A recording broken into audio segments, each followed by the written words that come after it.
morning, all of you. So today we are going to discuss about the colligative properties. Okay. So thereafter, Van Hoff's factor. So if we discuss this, then the solutions colligative properties chapter will be over. After that, we will move to the next chapter. Okay. So colligative properties.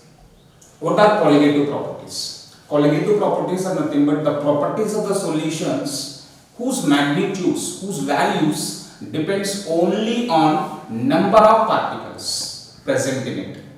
They are not depending on their nature, they depends only on the number of particles present in the solution. Those properties we call it as what? Colligative properties. So let us write the first. What are colligative properties? Are nothing but the properties of solutions, whose values are which are depending on number of particles present in solution and not on their nature. Those properties we call it as what? Colligative properties. And one point you should remember, these colligative properties are applicable for only dilute solutions. Okay, so these are observed in dilute solutions only. It is not applicable for concentrated solutions. Only for dilute solutions only the colligative properties we can able to measure. Yes, what are the properties which comes under the colligative properties?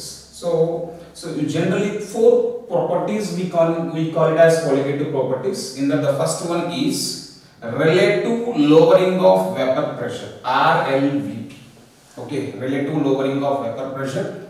The second one is elevation of boiling point, EBP, elevation of boiling point. And the third one is depression of freezing point, and the fourth one is osmotic pressure. So these are the four colligative properties. RLVP and EBP, elevation of boiling point, we represent with the delta TB, and the depression in the freezing point we represent with the delta TF, and osmotic pressure we represent with the pi. So these are the four colligative properties we are going to discuss. Remember that these colligative properties are measured only in dilute solutions. Once again I am repeating. Okay, let us discuss these four properties one by one. So the first one, relative lowering of vapor pressure. In my last video we already discussed what is vapor pressure, what is lowering of vapor pressure, and what is relative lowering of vapor pressure, and also Raoult's laws. So we know completely about the lowering of vapor pressure and relative lowering of vapor pressure. As what is the relative lowering of vapor pressure? It is nothing but it is the ratio between lowering of vapor pressure to the vapor pressure of pure solvent. Okay, it is a ratio between lowering of vapor pressure to the vapor pressure of pure solvent. And what is the lowering of vapor pressure? It is the difference between the vapor pressure of pure solvent to the solution. Here P0 indicates the vapor pressure of pure solvent, PS indicates the vapor pressure of solution. So that difference we call it as what? Lowering of vapor pressure. And that ratio between the lowering of vapor pressure to the vapor pressure of pure solvent we call it as relative lowering of vapor pressure. Okay, and so what is this lowering of vapor pressure? After the addition of a non-volatile solute to the pure solvent, the vapor pressure of the solution decreases, and that decrease in the vapor pressure of the solution after the addition of vapor pressure of solvent after the addition of non-volatile solute to that. Okay, that decreasing we call it as lowering of vapor pressure. Okay, now according to Raoult's law, what is the generalized statement of Raoult's law? According to Raoult's law, relative lowering of vapor pressure of a solution containing a non-volatile solute, RLVP, is equal to mole fraction of solute. That is the statement of Raoult's law. And what is the RLVP? That is nothing but P naught minus Ps by P naught is equal to mole fraction of solute. And what is the formula for the mole fraction of solute? Mole fraction of solute is nothing but number of moles of solute by the total number of moles of solution. So Ns by Ns plus N naught. And suppose, so as we know, this is applicable for very dilute solutions. For if the given solution is highly dilute, so in case of very dilute solutions, diluted solutions, number of moles of solutes and number of moles of solvent, when we compare these two, number of moles of solutes are very lesser than number of moles of solvent. In that case, the Ns, number of moles of solute, can neglect. So in case of very dilute solutions. So when you compare when you neglect the Ns from the denominator, what is remaining? That is nothing but P naught minus Ps by P naught is equal to Ns by N naught. Ns by N naught is nothing but, what is the formula for Ns? Number of moles. What is the formula for the number of moles? Weight of the solute by molar mass of the solute. And number of moles of solvent is weight of the solvent by molar mass of solvent. So if we substitute those, then weight of solute by molar mass of solute into molar mass of solvent by weight of solvent. So this is the formula. Okay, so by using this we can calculate what? Molar mass of solute. The main application and advantage of these all qualitative properties. By using these qualitative properties, we can measure the molar mass of the unknown solute present in the solution. Okay, so by using this formula, what is the formula? You bring Ms to this side, this value to that side.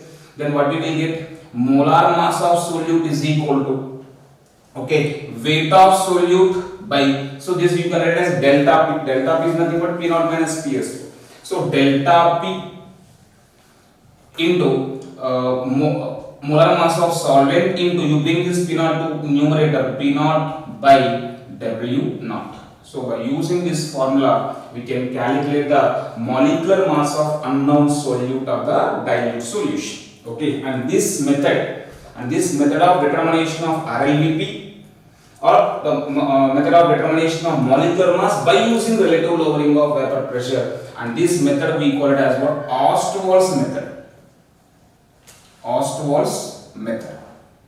The method of determination of molecular mass by using relative lowering of vapor pressure we call it as Ostwald's method. And from this relation, what is the relation? What is the relation between RLVP to the molecular mass now? So remember that relative lowering of vapor pressure and molecular mass always be inversely proportional.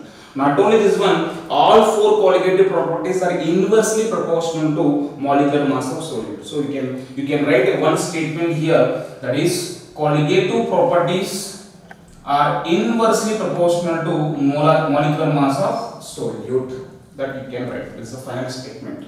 So that is about the first qualitative property. Move to the next qualitative property, that is what? Elevation of boiling point. Elevation of boiling point. So in the name itself, elevated means increased. Okay. So if you add a non-volatile solute to the solvent, okay, what happened to the boiling point? That point we should know. So if you add the non-volatile solute to the pure solvent, the boiling point of the solution will increase. So that is why we are calling elevation means increase. Okay. So how can we know that? So for that, just remember this graph. So if you draw a graph to the vapor pressure versus temperature, just imagine vapor pressure versus temperature, and the temperature at which, so here this is the atmospheric pressure, so P is equal to 1. So this 1 atmosphere. When the temperature reaches the atmospheric pressure, the point where the temperature at which the vapor pressures are cutting means touching this atmospheric pressure, that temperature only we call it as boiling point. We know that. What is boiling point? The temperature at which the vapor pressure of the liquid is equal to atmospheric pressure. That is what we call it as boiling temperature. Now, when you draw the graphs between vapor pressure versus temperature for the pure solvent and solutions, let us consider. When we draw the graph to the pure solvent, we are getting the graph like this. Okay. graph like this. This is for pure solvent. P naught, vapor pressure of pure solvent. Let's do one thing. This is for pure solvent. And for solution, as we know, the solution is made by the addition of non-volatile solute. If you prepare the solution by adding a non-volatile solute, what happens to the vapor pressure? Definitely will decrease. So definitely for the solution, we are getting the graph like this. Solution 1. And you have prepared one more solution by adding more amount of solute. So like this, we are getting one more, that is solution 2. Pure solvent, solution 1 and solution 2. So this is what? The temperature at which the vapor pressure is equal to atmospheric pressure. This temperature we call it as the boiling temperature of pure solvent, TB naught. Okay, TB naught. And this is what? This is the temperature where the vapor pressure of the solution 1 is equal to pure atmospheric pressure. This is what? TB1. And this is TB2. Okay, clear. So from these graphs, what happened? What you observe, by adding a non-volatile solute, the vapor pressure decreases. But what happened? The boiling temperatures now increase. Okay, so pure solvent is TB naught. For solution 1, TB1. For solution 2, TB2. That means by adding amount of non-volatile solute, what happened? The boiling temperatures increases. And this elevation, this increase in the boiling point, we call it as what? Elevation of boiling point. And in this elevation of boiling point, they have given from the above graph, we can say that delta TB, elevation of boiling point, is equal to is directly proportional to mole fraction of solute. Okay, it is directly proportional to, means if the number of moles of non-volatile solute increases, what happens? The boiling point increases, boiling point of the solution increases. The boiling point of the solution increases, the difference between, so delta TB is nothing but it's the difference between TBS to the TB naught. So if the boiling point of the solution increases, for example, you just take the water, pure water. What is the boiling point of pure water? 100. Now you are adding in non-volatile solute. Okay, if you add 1 gram of non-volatile solute, the boiling point becomes 110 degrees. Now 2 grams of non-volatile solute you added. Now 110 becomes what? 120. Like this, what happened? If the number of moles of the non-volatile solute increases, what happens? The boiling point increases. So the boiling point of the solution increases, the difference will be increases, right? So delta TB is directly proportional to mole fraction of the solute. That is equal to Kb into mole fraction of solute. What is Kb here? So it's a constant, and this constant we call it as ebullioscopic constant. Ebullioscopic constant, and this is also we call it as what? Elevation constant. Elevation constant. And this elevation constant we can calculate. So how? We have a formula. Kb is equal to R T naught square by delta H vaporization. So by using this formula, you can calculate where R is equal to gas constant, T naught is the boiling temperature of the pure solvent, and enthalpy of vaporization. So by using this, you can calculate the Kb value, and this Kb value is fixed for a particular solvent, and usually the Kb value is how much? Around 0.5. Okay, so this is one statement. From them, we can write one more that is delta TB. Delta TB is also proportional to molality. Okay, from that, delta TB is equal to Kb into molality. Kb into molality. So delta TB means what? TBS minus TB naught is equal to Kb into. So what is M? M is nothing but, now don't think that M is nothing but molar mass. It's nothing but molality. Okay. So where M is equal to what? Molality. So the formula for the molality, What is the formula for molarity? Molarity is equal to weight of solute into 1000 by molar mass of solute into weight of solvent. If you substitute here, so TBS minus TB naught is equal to Kb into weight of solute into 1000 by molar mass of solute into weight of solvent. So how to calculate? So we bring Ms to this side and delta TB to this side. Finally, molar mass of solute is equal to weight Kb into weight of solute into 1000 by delta TB into weight of solvent. So by using this formula, you can calculate the molar mass of unknown solute from the delta TB values. And this method of determination of molecular mass by using elevation of boiling point, we call it as what? This method we call it as Cottrell's method. Okay, Cottrell's method. Okay, this method we call it as Cottrell's method. So next one, relation between. What is the relation between RLVP and EBP, elevation of boiling point? Relation is, suppose sometimes what happen, they may give you delta TB, elevation of boiling point, ask you directly what is the RLVP of that solution. So if you know the relation, then it will be very easy to do this. So first of all, let you write the RLVP formula. RLVP is equal to, we know that. What is the formula for the molecular mass? RLVP is equal to weight of solute into molar mass of solute into molar mass of solvent into weight of the solvent. Now, you substitute this formula, as when Ms is nothing but what? This is the formula, right? You just substitute this equation 1 in the equation 2.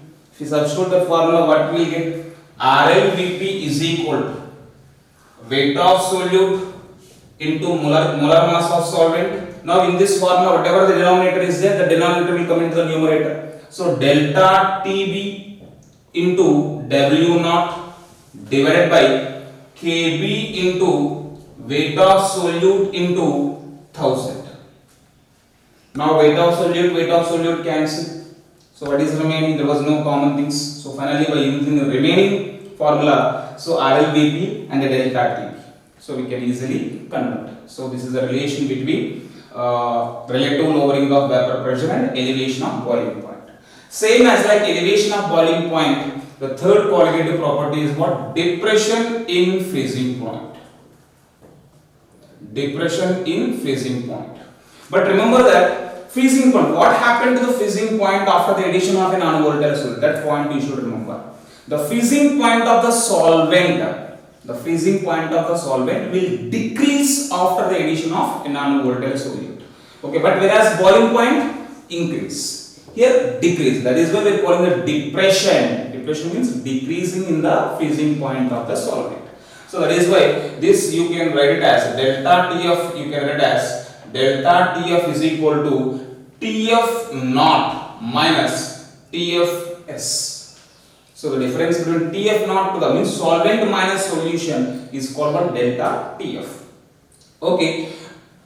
Coming to this, as like elevation of boiling point, this delta TF is also proportional to mole fraction of solute. The number of moles of solute increases, automatically the delta TF also increases. But one point you should remember, delta TF is directly proportional, but TF freezing temperature is inversely proportional to what? Number of particles.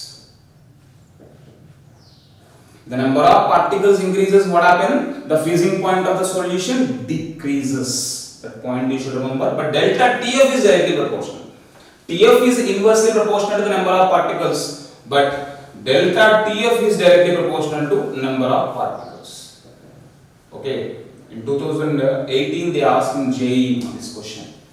What happened to the freezing point of the solution after the addition of a non-volatile solute? What happened? Decreases. Freezing point decreases, but depression in the freezing point will increases. Okay. Okay. Now come to the point. Delta TF is directly proportional to mole fraction of solute. So from this, delta TF is equal to Kf into mole fraction of solute.